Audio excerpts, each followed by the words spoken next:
Okay, so now let's look at a situation where you have some sort of an event P. So let's call this event P, and we want to observe this particular event from the two different frames S and S prime. So if you are going to measure the location of event P with respect to S frame, you will notice that you have to first make a spatial measurement. So that measurement will be, let's call it X,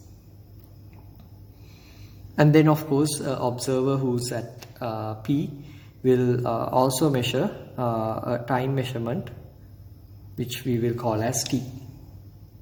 Now similarly, observers in the S prime frame will measure the same space location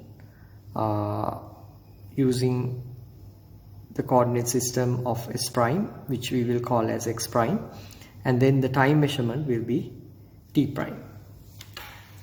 Okay, so now what we can do is that we have to ask the question, if we want to sort of go back and forth between the observing frames of references, what would be the kind of the coordinate transformation that we can have.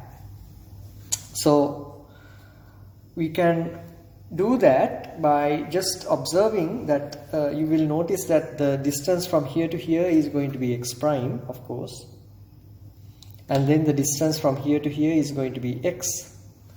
And then if the frame S prime at t equals 0 was coincident with O and O prime, which means that the two origins were coincident at t equals 0, you can say that after this particular time, this particular frame had moved by as much as v times t.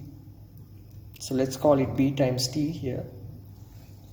So which means that if I want to interpret what X prime is, you will see from the diagram that X prime is equal to X minus Vt. So in a similar way, you can say that the same distance over here can be written as Vt prime. Now notice that the times t prime has to be equal to t for these observers, because we are now sitting in kind of a